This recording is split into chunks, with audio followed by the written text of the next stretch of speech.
For a lot of persons, moving to Canada is a dream come true, and oftentimes it's an overwhelming experience. For a lot of persons, getting the opportunity to travel and to come to Canada is all they've been waiting for.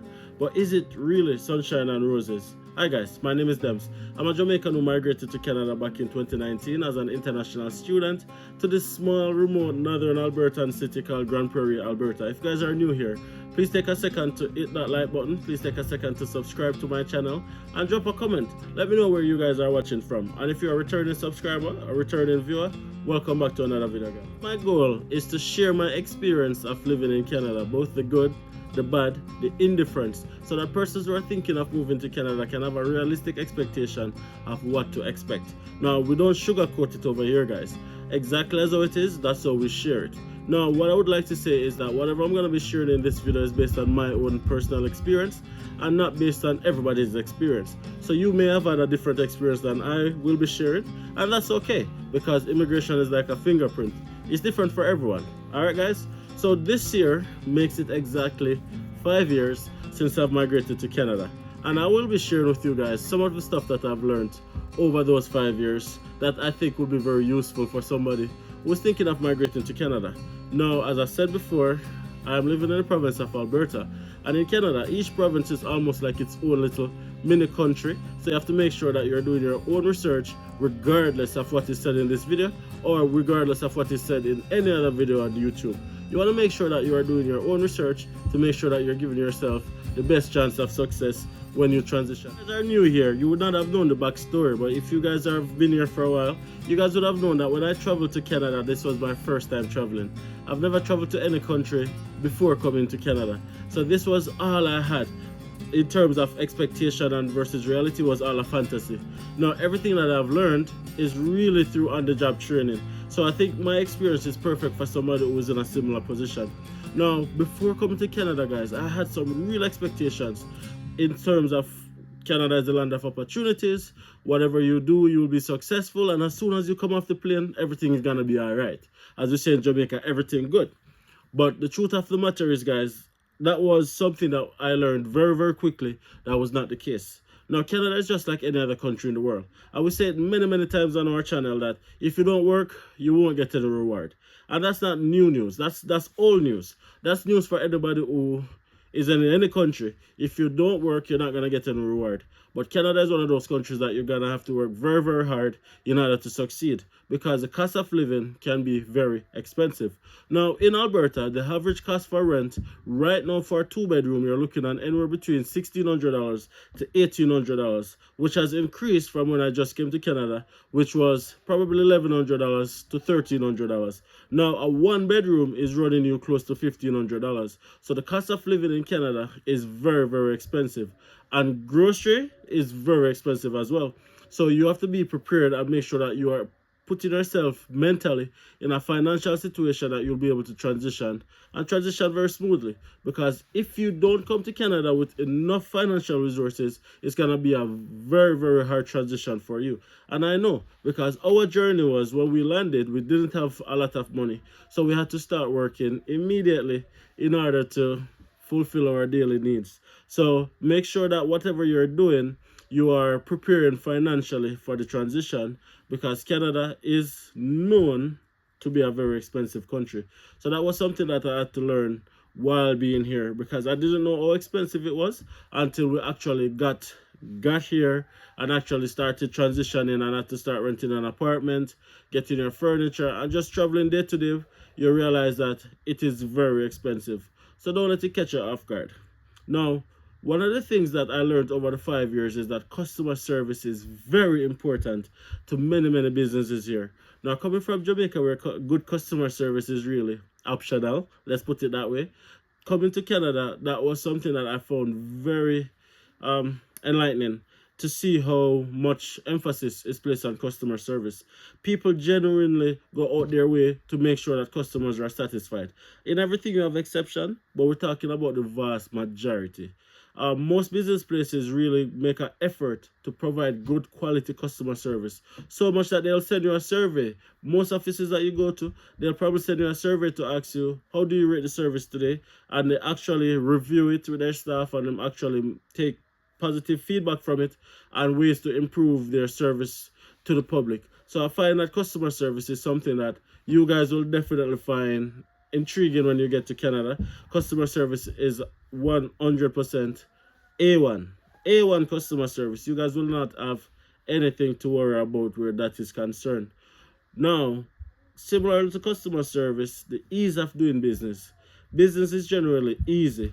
Like, for example, myself and my wife, we bought a house last year, and the process was very smooth. The process took us probably 3 to 4 weeks from start to finish, and it went so smooth, and that we were even wondering if we missed a step or if we missed a couple steps, because coming from Jamaica, buying a house is a prolonged process. There are so many things in between that you have to do that makes the process so tedious and challenging. But here, the ease of doing business is something that when you get here, you're gonna see that most businesses can be transacted very easily. Getting a driver's license, opening a bank account, doing things like these, like buying a car. These things are very easy, and so easy that a lot of persons take it for granted, the ease of doing business. Now, these are some of the things that I had to get used to. And one of the biggest things that you want to do when you come to Canada is to be willing to unlearn and relearn. I will speak about it a lot. A lot of times when we are cultured in one way, it's hard to shift that culture and adopt a new culture. But if you want to really succeed and you want to really transition the real way, you have to be willing to unlearn and relearn.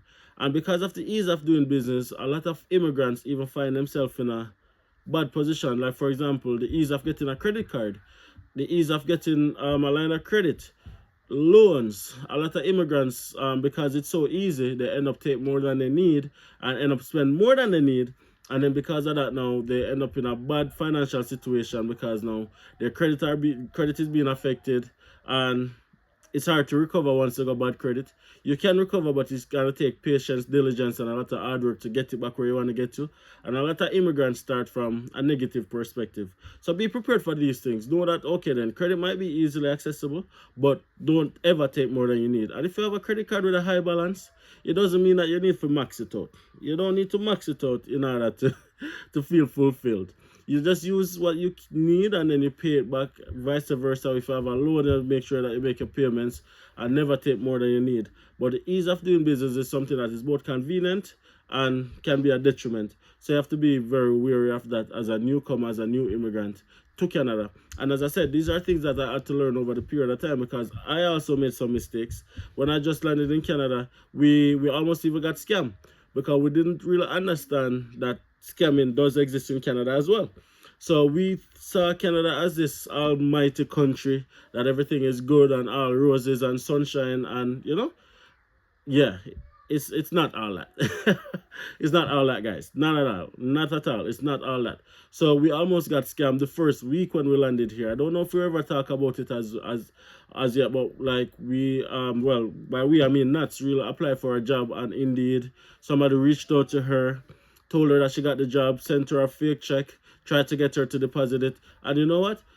If we didn't go to the bank to try to get it deposited, and then they told us that it was a scam, we would have fallen for it, and then we would have owed a lot of money to the bank. So know that scamming does exist in Canada, and it exists everywhere else, but in Canada it's like almost like the land of scamming.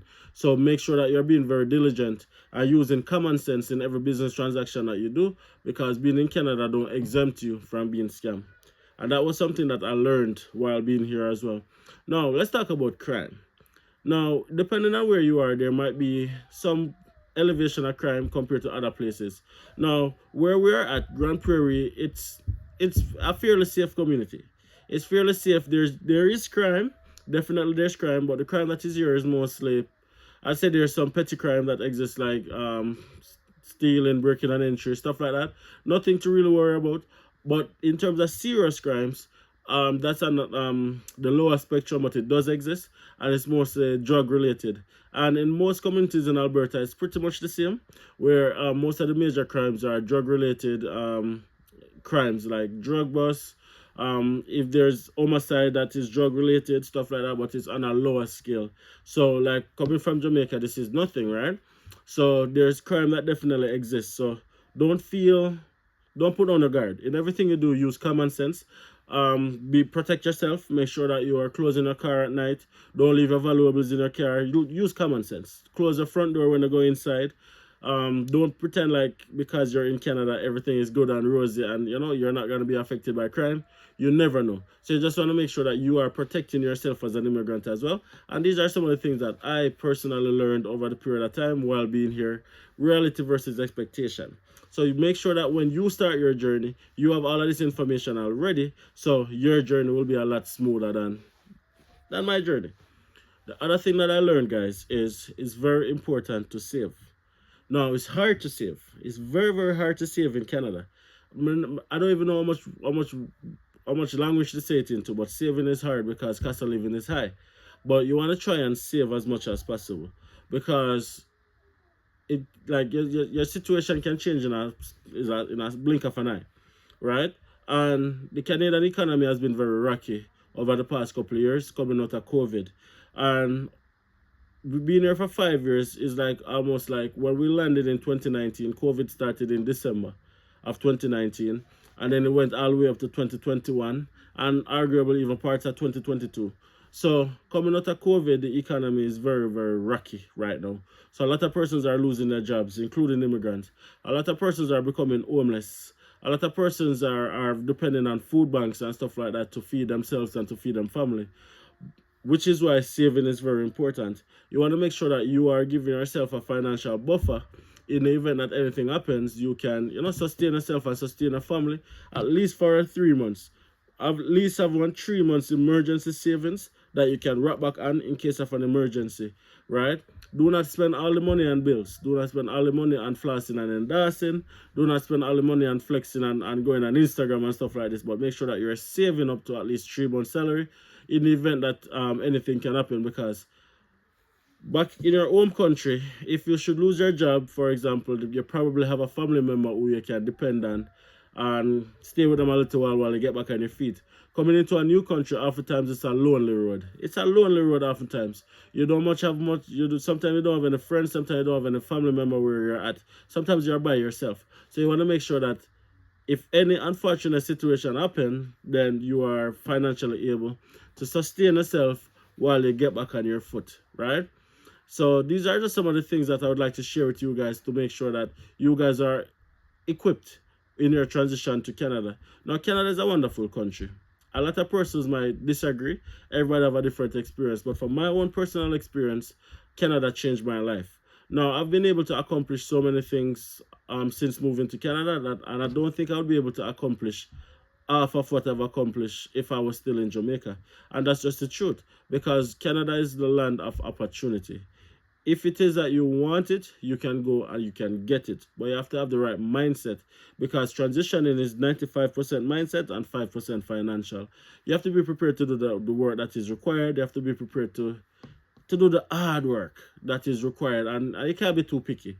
When you just land, oftentimes a lot of persons struggling finding employment depending on where they're at, because sometimes finding that first Canadian employment is hard, because a lot of places want experience, but they want Canadian experience. So a lot of persons start out being picky with their job search, and because of their pickiness, it's very hard for them to get employed.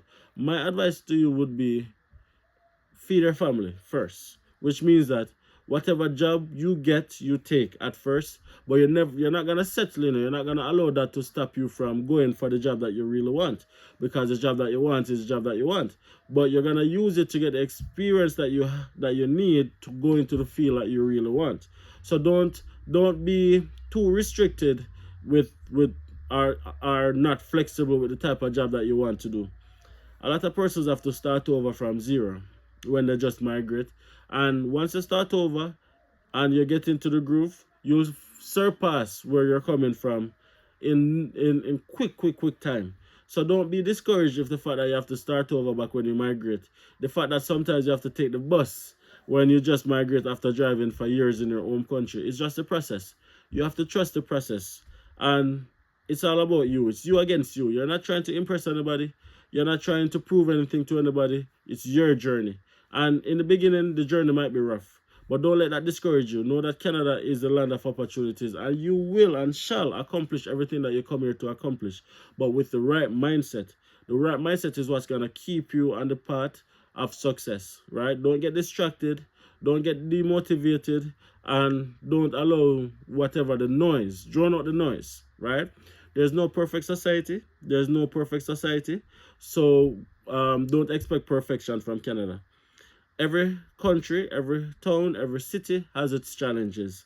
But what we're looking for is opportunities, better quality of life, safety, and an environment that we can grow our family to have a better life than we have. That would be my short 2 cents right now in this video. If you guys are still here with me, please take a second to like this video by hitting that thumbs up. When you hit that thumbs up button, it's really free, and it really causes YouTube to push out the video a little bit more. So please take a second. If you're still here with me, take a second and hit that thumbs up button. I really appreciate it. And if you haven't subscribed as yet, please guys, take a second to hit that subscribe button. We're trying to get to 13,000 subscribers. How soon can we do it? But we can't do it without you guys. So please take a second and hit that subscribe button and drop a comment. As I said, let me know what you think about this video, but most importantly, where are you watching from? Until next time guys, see you guys in the next video. Peace.